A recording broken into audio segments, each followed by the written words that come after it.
যদি তুমিও ইগনোর হতে না চাও তাহলে এই ভিডিও তোমার জন্য। কেন? কারণ যদি মানুষ তোমাকে ইগনোর করে বা তোমার রেসপেক্ট না করে তাহলে এর পেছনে কিছু আসল নির্মম কারণ থাকতে পারে। আর আমি সেই পুরনো কারণগুলোর কথা বলছি না যা প্রায় প্রতিটা ইউটিউব ভিডিওতে রিপিট করা হয়, যেমন আই কন্ট্যাক্ট না রাখা, দূরত্ব বজায় না রাখা, টাকা না থাকা বা কম কথা বলা ইত্যাদি। এগুলো তো তুমি আগে থেকেই জানো, বরং আমি তোমার সামনে 7টা এমন সাইকোলজিক্যাল গভীর আর নির্মম সত্য তুলে ধরতে যাচ্ছি যেগুলোর কারণে মানুষ তোমাকে হালকাভাবে নেয়, ইগনোর করে এবং তোমাকে সম্মান করে না। দ্বিতীয় আর সপ্তম কারণটা শুনলেই তোমার নিশ্চিত রাগ হবে। তবে ভালো দিকটা হলো এই কারণগুলো তুমি একবার চিনে ফেললে এবং এড়িয়ে চলা শুরু করলে তুমি নিজেই দেখবে মানুষ কেমন আজ থেকেই তোমাকে রেসপেক্ট করা শুরু করে দেবে। এবং এটা কোনো সাময়িক পরিবর্তন হবে না, এটা আজীবন চলবে। যদি তোমার বয়স 12 থেকে 30 বছরের মধ্যে হয় তাহলে এই ভিডিও তোমার জন্য সবচেয়ে বেশি মূল্যবান। কেন? কারণ এই বয়সে তোমার এই ভিডিওটা সবচেয়ে বেশি প্রয়োজন। কিন্তু যদি তুমি এই বয়সের বেশি হও তবুও ট্রাস্ট মি, এই ভিডিও তোমার পরিচয়কে আপডেট করে দেবে। তোমার দেওয়ার মতো কোনো ভ্যালু নেই। এখন যদি মানুষ তোমাকে রেসপেক্ট করে তাহলে এর সরল মানে হলো তোমার কাছে কিছু না কিছু আছে যা তুমি তাদের দিচ্ছ। সেটা ভ্যালু যা কিছুই হতে পারে। হয়তো তুমি পড়াশোনায় ভালো, অথবা তোমার কোনো নির্দিষ্ট বিষয়ে চমৎকার জ্ঞান আছে, অথবা তোমার লুকস ভালো, অথবা তোমার শরীর শক্তিশালী, অথবা তুমি ভালোভাবে কথা বলতে পারো, হয়তো তুমি মানুষকে হাসাতে পারো। পয়েন্টটা সিম্পল, যতক্ষণ পর্যন্ত তুমি কোনোভাবে মানুষের কাজে আসছো আর তাদের কিছু না কিছু ভ্যালু দিচ্ছ ততক্ষণ মানুষ তোমাকে সম্মান করবে। নইলে তুমি নিজেই ভাবো, একটা ছেলে যে সকালবেলা দেরি করে উঠেই হোয়াটসঅ্যাপ, ইনস্টাগ্রামে মেসেজ আর ইউটিউব ভিডিও স্ক্রল করা শুরু করে, গেম খেলে আর জীবনে কিছুই করছে না, বিছানায় শুয়ে শুয়ে অকাজের মানুষের মতো শুধু ফোন ব্যবহার করছে, শরীর হয় খুব মোটা নয়তো খুব পাতলা, লুকস গড়পত্তা, টাকাও নেই, পড়াশোনাতেও ভালো নয়, উপরন্তু ইন্ট্রোভার্ট, মানুষের সাথে ঠিকমতো কথা বলতে পারে না। এখন তুমি বলো, তুমি কি এমন কোনো মানুষকে রেসপেক্ট করবে? তোমার উত্তর হবে একদমই না। আর সত্যি বলতে এমন মানুষ তুমি সব জায়গাতেই পাবে। তাদের জীবনের কোনো স্পষ্ট দিক নির্দেশ নেই, কোনো লক্ষ্য নেই, শুধু সময় কাটানোর জন্য বেঁচে আছে। কিন্তু যদি তুমি চাও মানুষ তোমাকে সিরিয়াসলি নিক, তোমাকে সম্মান করুক, তাহলে একটাই সলিউশন আছে, নিজেকে ভ্যালুয়েবল বানাও। এখন যদি মানুষ তোমাকে ইগনোর করে তাহলে অনেক সম্ভাবনা আছে যে তুমি এখনো নিজেকে ভ্যালুয়েবল করে তুলতে পারোনি। তোমার প্রশ্ন আসতে পারে, নিজেকে ভ্যালুয়েবল বানানো মানে কি? শোনো, ভ্যালুয়েবল মানে এই নয় যে তোমার কাছে আইফোন বা বাইক থাকতে হবে বা শুধু সফল দেখালেই হবে। ভ্যালুয়েবল মানে হলো তোমার কাছে এমন একটা স্পষ্ট লক্ষ্য থাকতে হবে যার জন্য তুমি নির্দ্বিধায়ভাবে প্রতিদিন কাজ করবে, অথবা এমন কিছু করবে যা কারোর জীবনে আসল ভ্যালু যোগ করবে। যেমন কারোর সমস্যার সমাধান দেওয়া, কাউকে গ্রো করতে সাহায্য করা, অথবা নিজের ভেতরে এমন একটা স্কিল ডেভেলপ করা যা মানুষের কাজে লাগে। হোক সেটা content creation, video editing, coding, public speaking বা ফিটনেস জ্ঞান। যে কোনো কিছু শেখো যা তোমার আশেপাশের মানুষের ওপর প্রভাব ফেলতে পারে। ধরো তোমার বন্ধু ওয়ার্কআউট শুরু করতে চায়, কিন্তু সে জানে না তার জন্য কোন ওয়ার্কআউট, কোন ডায়েট আর এক্সারসাইজ ঠিক হবে যাতে সে দ্রুত উন্নতি করতে পারে। আর তোমার কাছে ফিটনেসের জ্ঞান আছে, সে যদি তোমার কাছ থেকে সাহায্য চায় আর তুমি তাকে গাইড করো তাহলে তুমি তার চোখে ভ্যালুয়েবল হয়ে যাবে। অথবা তোমার বাড়িতে কারোর ফোনে সমস্যা হয়েছে আর তুমি সেটা ঠিক করে দিলে, সেটাও ভ্যালু যোগ করা হলো। একবার ভাবো তো, ছোট্ট সাহায্যও বড় ভ্যালু হতে পারে। আর সেই ছোট্ট ভ্যালুই তোমাকে রেসপেক্ট এনে দেয়। সম্মান বিনা কারণে পাওয়া যায় না, এটা অর্জন করতে হয়। আর এটা কেবল তখনই আসে যখন তুমি মানুষকে ভ্যালু দিতে শুরু করো। ঠিক আছে, ধরো তোমার স্কিল আছে, তুমি ভ্যালুয়েবল, তোমার ভেতরে এমন এক কিছু আছে যা মানুষ শিখতে পারে। তবুও যদি মানুষ তোমাকে হালকাভাবে নেয়, সিরিয়াস না নেয় এবং তোমাকে রেসপেক্ট না করে তাহলে এর কারণ দুটো হতে পারে। তুমি অনেক কথা বলো কিন্তু কিছুই করো না। ভাবো তোমার এক বন্ধু আছে যে প্রতিবার বলে, ভাই কাল থেকে পড়াশোনা শুরু করে দেব, বা এই মাসে একটা ইউটিউব চ্যানেল খুলবো। এমন অনেকেই বলে কিন্তু কাজটা করে না। না পড়াশোনা হয়, না এক্সারসাইজ হয়, না চ্যানেল খোলা হয়। এখন বলো, এমন একজন মানুষের প্রতি তোমার সম্মান বাড়বে না কমবে? উত্তর খুব সহজ, কমবে। কিন্তু কেন? কারণ সে শুধু বলে আমি এটা করব, ওটা করব, কিন্তু কিছুই করে না। তাকে মানুষ সম্মান দেয় না। তাকে মানুষ সম্মান দেওয়া তো দূরের কথা, উল্টে নানা নামে ডাকতে শুরু করে, যেমন ফাঁকিবাজ, ফেকু ইত্যাদি। এবং সত্যি কথা বলতে গেলে এমন মানুষ সর্বত্রই আছে, হয়তো তোমার আশেপাশেও আছে, কিংবা তুমি নিজেও হতে পারো, যারা অনেক কিছু বলে কিন্তু কিছুই করে না। তাই যদি তুমি চাও যে মানুষ তোমাকে সম্মান করুক, তবে যা বলছি তা পালন করো, কথার মানুষ হও। আর যদি পালন করতে না পারো তবে সহজ সমাধান, না বলো। ঠিক আছে, এবার আসি পরের কারণটাতে, যা অনেক বড় কারণ হতে পারে। তুমি না বলতে পারো না। এই সমস্যা সবচেয়ে বেশি হয় সেই সব মানুষের যারা একটু নরম বা ইন্ট্রোভার্ট স্বভাবের। সমস্যা তখন হয় যখন তুমি কোনো গুরুত্বপূর্ণ কাজে ব্যস্ত থাকো। ধরো তুমি পড়াশোনা করছো বা নিজের লক্ষ্য নিয়ে মনোযোগ দিয়ে কাজ করছো, ঠিক তখনই কোনো বন্ধু বা আত্মীয় এসে বলল, চল না সিনেমা দেখতে যাই, বা চলো বাইরে ঘুরে আসি। এখন তুমি মনে মনে খুব স্পষ্টভাবে না বলতে চাও, কিন্তু তবুও হ্যাঁ বলে দাও। কেন? কারণ তোমার মনে হয় যদি না বলি তাহলে তোমার ভয় হয় কেউ কষ্ট পাবে, বা তুমি স্বভাবতই সাহায্যপ্রবণ মানুষ না। সাহায্য করতে কোনো সমস্যা নেই, কিন্তু সমস্যা কোথায় জানো? যখন তুমি নিজের গুরুত্বপূর্ণ কাজ ফেলে অন্যকে সাহায্য করো, আর পরে যখন তুমি কারোর থেকে ছোট্ট একটা সাহায্য চাও, তখন তারা তোমাকে সরাসরি না বলে দেয়। এটাই ভেতরের ভেতরে তোমাকে কষ্ট দেয়। আমি নিজের একটা উদাহরণ দিই। আমি যখন বাড়ির বাইরে থাকতাম, কোনো পাড়ার আঙ্কেল বা অপরিচিত কেউ যদি বলতো, ভাই এটা একটু তুলে দাও, বা চৌরাস্তা থেকে এটা নিয়ে এসো, আমি বিনা দ্বিধায় হ্যাঁ বলে করতাম। কেন? কারণ আমি ইন্ট্রোভার্ট ছিলাম। মনে হতো না বললে খারাপ লাগবে। কিন্তু খারাপ তখন লাগতো যখন আমার নিজের পরিবারের কেউ বলতো, এক গ্লাস জল দাও। আমি সরাসরি বলতাম, না আমি দেব না, গিয়ে নিয়ে নাও। ভাবো তো, যারা আমাকে থাকার জায়গা দিয়েছে, খাওয়ার ব্যবস্থা করেছে, তাদের জন্য আমি রাজি না সব কিছু করতে। যারা সত্যি গুরুত্বপূর্ণ, আমার পরিবার, আমার আপনজন, তাদের আমি না বলছি। এর থেকে বড় ভুল আর কি হতে পারে? আর এটাই ছিল আমার সবচেয়ে বড় ভুল। তাই মূল কথা, সবাইকে সাহায্য করো, এতে সমস্যা নেই, কিন্তু নিজের সীমা, বাউন্ডারি ঠিক রাখো। আর মাঝে মাঝে না বলতে শেখো। সবাইকে হ্যাঁ বলো না। মানুষ শুধু তোমার থেকে কাজ বের করে নেবে আর চলে যাবে।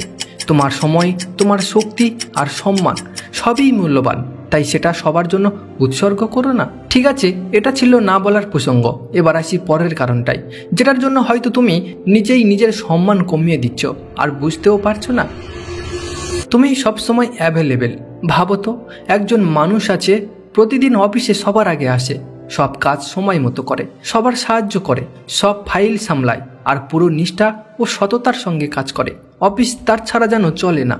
তবুও মানুষ তাকে ততটা সম্মান দেয় না যতটা সে পাওয়ার যোগ্য। কেন? এখন আসল টুইস্ট শোনো। যখন সেই মানুষটা হঠাৎ করে 2-3 দিনের ছুটি নেয়, তখন সবাই খোঁজ নিতে শুরু করে। সে কোথায়, কি হয়েছে, আসেনি কেন, সব ঠিক আছে তো? যেখানে আগে কেউ তার নামও নিত না, সেখানে হঠাৎ সবাই তাকে মিস করতে শুরু করে। কেন? কারণ এবার সে আর সময় মতো উপস্থিত নেই। তার অনুপস্থিতিতে কাজ থেমে যাচ্ছে, আর তখনই সবাই বুঝতে পারছে তার গুরুত্ব। আমি নিজেও জীবনে এটা অনুভব করেছি। আমারও একজন কাছের মানুষ ছিল, যে শুধু দরকারে ফোন করত। তখন তার কথায় একটা গুরুত্ব থাকতো, কিন্তু এখন সে আর ফোন করেই না। এতে কি হয় জানো? শুরুর দিকে সবাই তার কথা মন দিয়ে শুনতো, কলগুলো রিসিভ করত, কিন্তু এখন সবাই ধীরে ধীরে তার কথা ইগনোর করতে শুরু করেছে। কেন? কারণ যখন কাউকে সবসময় পাওয়া যায়, অলওয়েজ অ্যাভেলেবেল, মানুষ তাকে হালকাভাবে নিতে শুরু করে। যদি তোমারও মনে হয় মানুষ তোমাকে যতটা সম্মান দেওয়ার কথা ততটা দিচ্ছে না, তাহলে সোজা সমাধান হলো নিজেকে একটু কম অ্যাভেলেবেল করো। তবে খেয়াল রেখো, এতটা গায়েব হয়েও না যাতে মানুষ তোমাকে পুরোপুরি ভুলে যায়। ব্যালেন্স খুব জরুরি। আর হ্যাঁ, এই কৌশল তখনই কাজে লাগবে যখন তুমি আসলেই ভ্যালুয়েবল হবে। মানে তুমি এমন কিছু করছো যা মানুষের কাজে লাগে। তোমার উপস্থিতি, অনুপস্থিতি সত্যিই পার্থক্য তৈরি করে। কিন্তু যদি তুমি স্কুল বা কলেজে কারোর সঙ্গে কথা না বলো, কারোর সাহায্য না করো, তাহলে তুমি 10 দিন না এলেও কারোর কিছু মনে হবে না। কিন্তু যদি তুমি ভ্যালুয়েবল হও, তাহলে কম অ্যাভেলেবেল থাকা তোমার সম্মান বাড়িয়ে দেবে। ঠিক আছে, যদি এখন পর্যন্ত আমি যে কারণগুলো বলেছি সেগুলো তুমি ঠিক করে ফেলতে পারো, তাহলে তুমি ইতিমধ্যে তাদের থেকে 10 কদম এগিয়ে থাকবে, যারা শুধু অভিযোগ করে কিন্তু কিছুই পরিবর্তন আনতে পারে না। এবার আসি এমন এক কারণে যা সবচেয়ে বেশি বিপজ্জনক। তুমি নিজেকে সম্মান করো না। একটা কথা বলো তো, তুমি কি কখনো কারোর মুখে নিজের সম্পর্কে এটা বলতে শুনেছ, আমি তো তেমন কিছু না? আমার মধ্যে কি আছে, আস্তে আস্তে একটু আধটু পারি। শোনার সময় এই কথাগুলো হয়তো বিনয়ী মনে হয়, কিন্তু আসলে এটা হলো নিজেকে ছোট্ট করে দেখার মানসিকতা। যখন তুমি নিজেকে অবহেলা করো, নিজের মূল্যকে পাত্তা দাও না, তখন পৃথিবীও তোমাকে সেই চোখেই দেখবে। উদাহরণ দিই, একজন ছেলে আছে, স্কুলে নাচ, ছবি আঁকা, পড়াশোনা, বক্তৃতা সব কিছুই ভালো, কিন্তু যখন মানুষ তাকে প্রশংসা করে সে বলে, আরে না ভাই, এমনি একটু আধটু করি। ফলাফল কি হয়? মানুষ তাকে সিরিয়াসলি নেওয়া বন্ধ করে দেয়। কারণ তুমি নিজেই যদি না মানো যে তুমি ভ্যালুয়েবল, তাহলে মানুষ কেন তোমাকে বিশ্বাস করবে? এই সমস্যা শুধু স্কুলে সীমাবদ্ধ নয়। অনেকে মানুষ স্কুল, অফিস বা সরকারি দপ্তরেও এমনভাবে আচরণ করেন যেন তাদের নিজের কোনো মূল্যই নেই। যখন সামনে প্রিন্সিপাল, সিনিয়র বা কোনো অপরিচিত মানুষ থাকে, তারা নিজেকে তার সামনে ছোট্ট ভাবতে শুরু করে, নিজেকে নিচে নামিয়ে আনে এবং সামনের মানুষকে অপ্রয়োজনীয়ভাবে অনেক বড় করে তোলে। তুমি লক্ষ্য করে দেখবে, প্রিন্সিপাল হোক বা ব্যাংকের সরকারি কর্মচারী, সবসময় নিজেকে খুব ব্যস্ত দেখায়। আর যারা ইন্ট্রোভার্ট ধরনের মানুষ, তারা চুপচাপ কোনায় দাঁড়িয়ে থাকে, শুধু এই জন্য যে তারা কথার মধ্যে ঢুকতে ভয় পায়। যতক্ষণ পর্যন্ত সামনের মানুষ কিছু জিজ্ঞাসা না করে, তারা নিজের থেকে কিছুই বলে না। এটা তুমি হয়তো নিজের সাথেও মেলাতে পারবে, কিন্তু সত্যিটা হলো এই ভয় তোমার আত্মসম্মান, সেলফ রেসপেক্ট খেয়ে ফেলে। তোমার এই ভাবনা, আমি কে যে বলবো, এটাই সবচেয়ে বড় অসম্মান। যদি এটা অনুভব করতে চাও, তাহলে একবার তোমার প্রিন্সিপালের রুমের কাছে কোনো ব্যাংকে টু মেরে এসো, বুঝে যাবে ব্যাপারটা।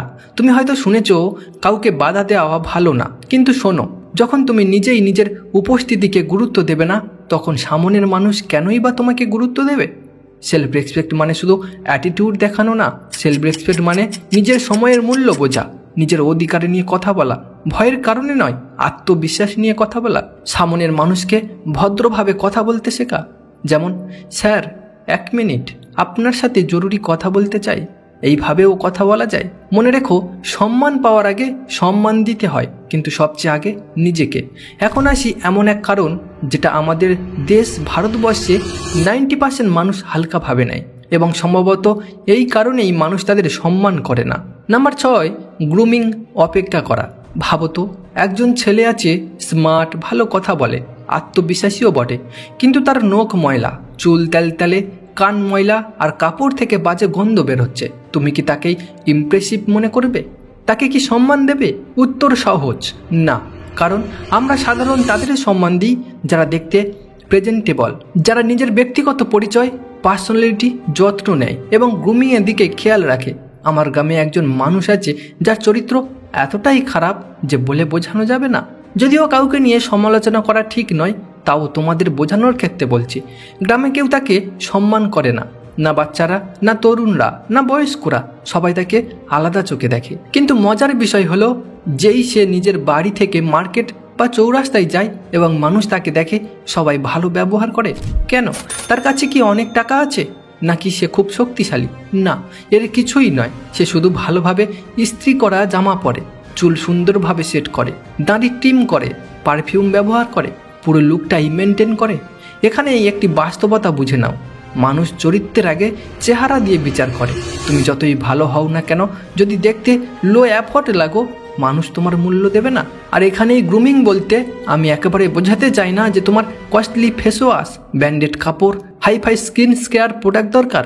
সাধারণ ও বেসিক জিনিস দিয়ে তুমি নিজের লুককে একদম পরের লেভেলে নিয়ে যেতে পারো। হ্যাঁ, এই বিষয়ে আমি ভবিষ্যতে দারুণ ভিডিও আনবো, কারণ গ্রুমিং আর অ্যাপিয়ারেন্স দুটোই ব্যক্তিত্বের, পার্সোনালিটির সবচেয়ে বড় অংশ। ততদিন পর্যন্ত তুমি এই কাজগুলো করতে পারো: জামা ভালোভাবে ইস্ত্রি করা, জুতো পরিষ্কার রাখা, সময় মতো হেয়ার কাট, দাড়ি ট্রিম করা, নখ পরিষ্কার রাখা। যদি তুমি এতটুকু করো, তোমার প্রথম ইমপ্রেশন 10 গুণ বেশি শক্তিশালী লাগবে। এবার আসি শেষ ও সবচেয়ে বড় কারণে, যে কারণে মানুষ তোমাকে সম্মান করে না এবং উপেক্ষা করে। নাম্বার 7, তোমার কাছে টাকা নেই। এই পয়েন্টটা আমি প্রথমেই বলতে চেয়েছিলাম, কিন্তু ভেবেছি শেষে রাখি। কেন? কারণ বাকি সব কারণ একদিকে, আর এই কারণ একাই আরেক দিকে। তুমি যতই ভালো স্বভাবের হও, যতই স্মার্ট হও, টপার হও, বা তোমার লুকস ও ড্রেসিং সেন্স যতই পারফেক্ট হোক, যদি তোমার কাছে টাকা না থাকে, মানুষ বলবে, চল ভাই, বেরিয়ে যা। কথাটা কঠিন হলেও এটাই সত্য। একটা সাধারণ রিয়েলিটি চেক নাও। ধরে নাও তোমার ফ্রেন্ড সার্কেলের সবচেয়ে কম আয় তোমার। ধীরে ধীরে তুমি দেখবে তাদের আচরণ তোমার প্রতি বদলাচ্ছে। কেন? কারণ মানুষ চরিত্র নয়, কারেন্সি দেখে রিয়্যাক্ট করে। আর যদি মানুষ তোমাকে উপেক্ষা করে বা তোমাকে সম্মান না করে, তাহলে সম্ভাবনা বেশি যে তোমার কাছে টাকা নেই। তাহলে করণীয় কি? উত্তর সহজ, টাকা উপার্জন করো। কিন্তু তোমার প্রশ্ন হতে পারে, টাকা কিভাবে উপার্জন করব? যদি তুমি এআই আর ইন্টারনেটের এই যুগে থেকেও প্রশ্ন করো, তাহলে সত্যি বলতে তুমি অনেক পিছিয়ে আছো। আজকের দিনে শুধু মোবাইল আর ইন্টারনেট দিয়ে 15,000 থেকে কয়েকশো হাজার টাকা ও তার বেশি সোশ্যাল মিডিয়া থেকে উপার্জন করা সহজ। তোমাকে শুধু বেসিক জিনিসগুলো বুঝতে হবে। প্রথম কাজ, নিজেকে শিক্ষিত করো। আর মনে রাখো, শেখার জন্য শুধু দুটো জিনিস লাগে, হয় টাকা নয় সময়। তোমার কাছে কোনটা আছে? যদি তুমি চাকরি করো তাহলে তোমার কাছে সময় কম কিন্তু টাকা আছে। সেক্ষেত্রে তুমি কি করবে? কোর্স কিনবে, কমিউনিটিতে যোগ দেবে, মেম্বারশিপ নেবে, কোচিংয়ে বিনিয়োগ করবে। এটাই তোমার পথ। কিন্তু যদি তুমি ছাত্র হও এবং তোমার কাছে টাকা না থাকে, তাহলে তোমার কাছে সময় আছে এমন কেউ নেই যার কাছে টাকা আর সময় দুটোই নেই। যদি তোমার কাছে সত্যিই দুটোই না থাকে, তার মানে তুমি তোমার সময় অন্য কোথাও দিচ্ছ। আর সেটা কোথায় দিচ্ছ তা আমি না বললেও তুমি ভালো করেই জানো। এখন তুমি সময় বের করবে এবং কি করবে? ইউটিউব খুলবে, তারপর ভিডিও দেখা শুরু করবে। কসম খাবে যে সারাদিন এদিক ওদিক না ঘুরে শুধু নিজেকে শিক্ষিত করবে। পরের 90 দিন শুধু দুটো কাজ করবে। নাম্বার 1, একটি বিজনেস মডেল বেছে নেবে। Drop shipping, e commerce, YouTube, video editing, freelancing. যেটা বুঝতে পারো সেটাই শুরু করো। 2, সেলফ ইমপ্রুভমেন্ট ভিডিও দেখো। সারাদিন শুধু নিজেকে উন্নত করার জন্য ভিডিও দেখবে। আমার ভিডিও বা নগর বায়োস্কোপ, সহজ জীবন, আরও অনেক চ্যানেল আছে। এই ধরনের সেলফ ইমপ্রুভমেন্ট চ্যানেলের ভিডিও দেখো। তোমার মাথায় ভালো জিনিস ঢোকাতে হবে এবং এই কাজটাই করতে হবে আগামী 90 দিন। আমি নিজেকে আগে শিক্ষিত করেছিলাম। প্রতিদিন ইউটিউব ভিডিও, পডকাস্ট, বই যা পেয়েছি সব শিখেছি। আর এখনও শিখতে আছি আরও নতুন নতুন জিনিস। আমি জানি এক নবীন বিগিনার হওয়ার কষ্ট কেমন হয়। তাই আজ আমি তোমার সঙ্গে কথা বলছি আমার অভিজ্ঞতা থেকে। যে ভুলগুলো করেছি, যা বুঝেছি, যা অনুভব করছি, তা সব তোমাদের সঙ্গে শেয়ার করছি। আর প্রতিটা কথা বাস্তব, রিয়েল। আমি নিষ্ঠুরভাবে, সৎভাবে বলছি। যখন আমি শুরু করেছিলাম তখন আমিও প্রথমে এটাই করেছিলাম। গত 4-5 বছরে অসংখ্য ভিডিও দেখেছি, ঠিকঠাক নোটস লিখেছি, শিখেছি, বুঝেছি এবং প্রয়োগ করেছি। তাহলে মূল কথা হলো, পরের 3 মাস নিজের স্কিল নিয়ে কাজ করো, নিজের মানসিকতা, মাইন্ডসেট উন্নত করো এবং প্রচুর টাকা উপার্জন করো। দেখানোর জন্য নয়, বরং নিজের সেলফ রেসপেক্টের জন্য। এগুলোই ছিল কিছু নিষ্ঠুরভাবে সৎ কারণ যার জন্য মানুষ তোমাকে সম্মান দেয় না। কিন্তু যদি আজ থেকেই এর মধ্যে মাত্র 2-3টে বিষয় সিরিয়াসলি বুঝে কাজ শুরু করে দাও, আমাকে বিশ্বাস করো, মানুষ তোমার দিকে দেখার দৃষ্টিভঙ্গি বদলে ফেলবে। তারা তোমাকে সিরিয়াসলি নেবে এবং তোমার সম্মানও করবে। আর যদি তোমার কাছে এই ভিডিও শক্তিশালী মনে হয়, তাহলে কমেন্ট করো, আই চয়েস সেলফ রেসপেক্ট। ফিরে আসছি আরও একটা বাস্তব ভিডিও নিয়ে। ততক্ষণ আমাদের সঙ্গে থাকুন, কারণ আমরা আছি তোমার পাশে। আর হ্যাঁ, আর একটা ইবুক লেখা চলছে, খুব তাড়াতাড়ি তোমাদের সামনে প্রকাশ পাবে। তোমাদের কাছে এতটুকুই আশীর্বাদ চাই, যাতে সামনে আরও এগিয়ে যেতে পারি। ধন্যবাদ।